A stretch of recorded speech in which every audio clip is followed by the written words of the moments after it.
Everyone, welcome to my channel. Start करते हैं Indian theatre course के साथ, जिसको प्रेजेंट करूंगी मैं, तामनी शर्मा। लास्ट लेसन में हम लोगों ने ritual theatre and theatre of entertainment को कवर करा था। आज के जो टॉपिक हैं वो है south Indian theatre and modern Indian theatre को कवर करेंगे। तो चलिए स्टार्ट करते हैं थिएटर ऑफ साउथ इंडिया से। इतने टाइप्स के होते हैं। तो पहले स्टार्ट करते हैं यक्षगाना से। यक्षगाना ओल्डेस्ट थिएटर है। ये आंध्र प्रदेश एंड कर्नाटका का है और इसका ओरिजिन कहाँ से हुआ था? Royal court of the Vijayanagara empire. तो ये विजयनगर एम्पायर से स्टार्ट हुआ था। इसको मेनली परफॉर्म कौन करता था? एक कम्युनिटी थी जिसको जकालू वारू बोलते थे। तो जकालू वारू कम्युनिटी के थ्रू इसे किया जाता था। ठीक है। मेनली इसमें स्टोरीज़ कहाँ की रहती हैं? मैथोलॉजिकल स्टोरीज़ रहती हैं जो पुराण वगैरह से लेते हैं। मोस्ट पॉपुलर एपिसोड कौन से हैं जो लिए गए हैं? महाभारत से इसमें द्रौपदी का स्वयंवर दिखाया गया था, सुभद्रा का विवाह दिखाया गया था, अभिमन्यु का वध दिखाया था, कर्ण अर्जुन का युद्ध दिखाया था। और रामायण से कौन कौन से लिए थे? राज अभिषेक, लव कुश का युद्ध, बाली सुग्रीव का युद्ध और पंचवटी। ठीक है। तो ये देखिए, मैंने पिक भी ऐड करी है। तो इस तरीके से ये लोग कॉस्ट्यूम पहनते हैं और इसको परफॉर्म करते हैं। फिर नेक्स्ट है बुर्रा कथा।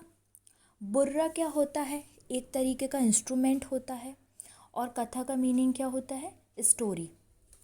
ये पॉपुलर डांस ड्रामा ट्रेडिशन कहाँ का है? आंध्र प्रदेश का।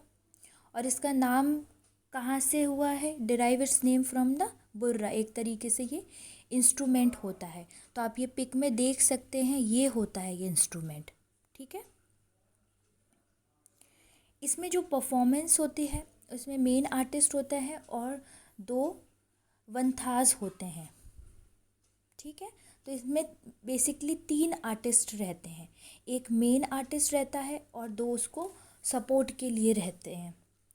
तो ये आप देख सकते हैं, जो मेन इसमें रहता है, मेन आर्टिस्ट, वो इस बुर्रा कथा इंस्ट्रूमेंट को लेके अपनी स्टोरी बताता है और गाता है। ये इसके 2 आप देख रहे हैं, साथ में 2 और आर्टिस्ट हैं। तो ये देखिए, इस तरीके से ढपली टाइप का बजाते हैं। और तीसरा ये भी एक तरीके का इंस्ट्रूमेंट होता है। अगर इस पिक में भी देखेंगे तो इसमें भी ये बुर्रा कथा पकड़े हुए हैं। माइक के आगे मेनली यही गा रहे हैं। और इनके जो 2 बाकी के और हैं साथी, वो ये देखिए ढपली टाइप का बजा रहा है और ये एक तरीके का इंस्ट्रूमेंट है। ठीक है।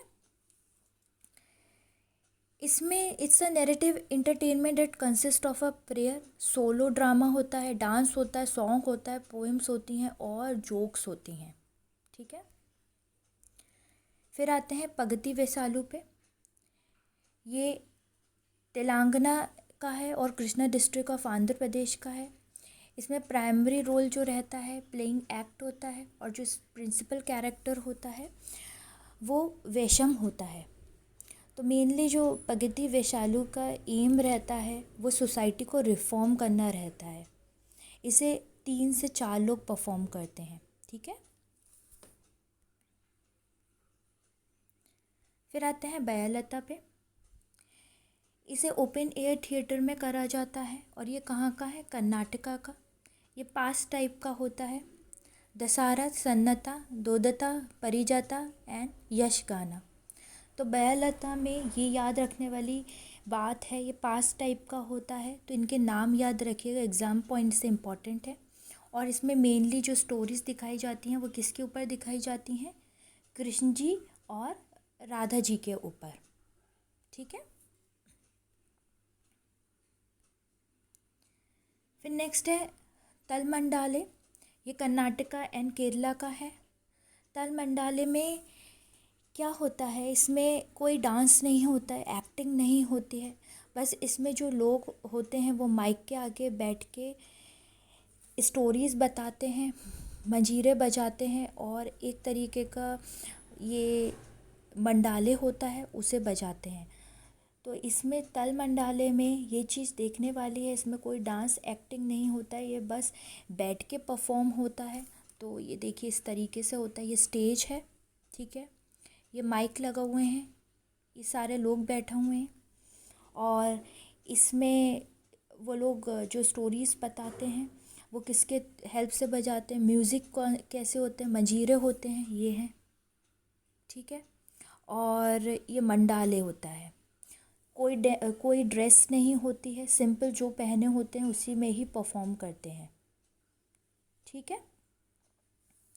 नरेशन इज़ डन बाय भगवत। भगवत कौन होते हैं? जो मेनली स्टोरी बताता है। तो इसमें ये याद रखने वाली चीज़ है। तो एग्ज़ाम पॉइंट ऑफ व्यू से तल मंडाले में ये पूछ सकते हैं कि किस तरीके से ये होता है। तो बैठ के होता है, इसमें कोई डांस नहीं होता, एक्टिंग नहीं होती, कोई कॉस्ट्यूम नहीं होते हैं, ठीक है। फिर आते हैं थयाम पे। ये केरला का है। इसे ओपन थिएटर में करा जाता है and is perform in front of the local temple. ये मंदिरों के आगे करा जाता है और इसमें जो पूर्वज होते हैं उनको याद करा जाता है। थीम मेनली वैष्णविज्म होती है, शक्तिज्म होती है, शैवानिज्म होते हैं, ठीक है, ये है कॉमन थीम। और इसमें जो ड्रेस होती है वो इस तरीके से कॉस्ट्यूम होते हैं। हेड गियर बहुत बड़े बड़े होते हैं। तो ये देखते हैं actor wear elaborate headgear and colourful costume. तो ये देख सकते हैं इस तरीके से बड़े बड़े हेड गियर पहनते हैं। और ये आप देख सकते हैं मंदिर के आगे हो रहा है और म्यूज़िक भी होता है, ये बजा रहे हैं, ठीक है। Face is always painted in an orange base colour. तो ये याद रखने वाली चीज़ है। जो इस जो जो भी कोई ये परफॉर्म कर रहा होता है उसका फेस हमेशा ऑरेंज बेस कलर से करा जाता है, ठीक है। फिर आते हैं कृष्ण अट्टम पे। कृष्ण अट्टम फोक थिएटर है केरला का और ये कब आया था? In the middle of 17th century AD under the patronage of king Manavada of Calicut, ठीक है। कृष्ण अट्टम 8 दिन का होता है, लगातार ये 8 दिन परफॉर्म होता है। मेनली जो इनके प्लेस होते हैं वो कौन से होते हैं? अवतरम, कल्यामंडाना, राजा क्रीड़ा, कामासवाधा, स्वयंवरम, बनवोधम, विवेदनवादम एंड स्वर्गरवनाह। थीम इसमें मेनली कौन सी रहती है? कृष्ण जी के ऊपर। और इसमें जो ड्रेस होती है बहुत ही कलरफुल रहती है। तो आप ये देख सकते हैं इस तरीके से ये लोग ड्रेसअप होते हैं और परफॉर्म करते हैं। तो कृष्ण अट्टम में जो याद रखने वाली चीज़ है वो ये है, ये लगातार 8 दिन तक चलता है। फिर नेक्स्ट आते हैं कुरुवंजी पे। ये बहुत ही पुराना है, ये 300 साल पहले हुआ था, ठीक है, ओरिजिनेट। कुरुवंजी का मीनिंग क्या होता है? फॉर्च्यून टेलर, जो भविष्य बताते हैं। First Kuravanji was composed by Thirukuta Rajappa, ठीक है, तो इसको याद रखिएगा। बेसिक जो थीम रहती है वो revolve around a lovestruck heroine. तो इसमें क्या होता है, कुरुवंजी में एक भविष्य बताने वाली रहती है। ये पिक के थ्रू हम लोग समझते हैं। ये भविष्य बताने वाली रहती है और ये किसका भविष्य बताती है? जो प्ले की मेन हीरोइन होती है उसका। तो आप ये देख सकते हैं इस तरीके से ये हीरोइन का हाथ लेके उसका भविष्य बता रही है। ये हीरोइन की इसमें फ्रेंड वगैरह रहती हैं, ठीक है, तो उसका ये भविष्य बताती है कि आगे क्या होगा। तो इसी के बेस के ऊपर ही पूरा प्ले होता है। इसे परफॉर्म किस में करा जाता है? डांस बैलेट फॉर्म में, ठीक है। फिर आते हैं मॉडर्न इंडियन थिएटर पे। ब्रिटिश के टाइम पे इंडियंस ने अपना खुद का थिएटर स्टाइल बना लिया था और वो क्या था? Combining the feature of both western and Indian theatre. तो मॉडर्न इंडियन थिएटर में वेस्टर्न का भी था और इंडियन स्टाइल भी था, दोनों देखने को मिलेंगे। ये थिएटर कमर्शियलाइज रहते थे। कमर्शियलाइज मतलब पहले जो थिएटर होते थे उसमें कुछ भी लोगों से पैसे वगैरह नहीं लेते थे, ऐसे ही दिखाते थे। लेकिन इसको कमर्शियलाइज कर दिया गया। इसमें जब लोग देखने आते थे तो वो देखने के लिए पैसे देते थे, टिकट सिस्टम स्टार्ट हो गया था, ठीक है।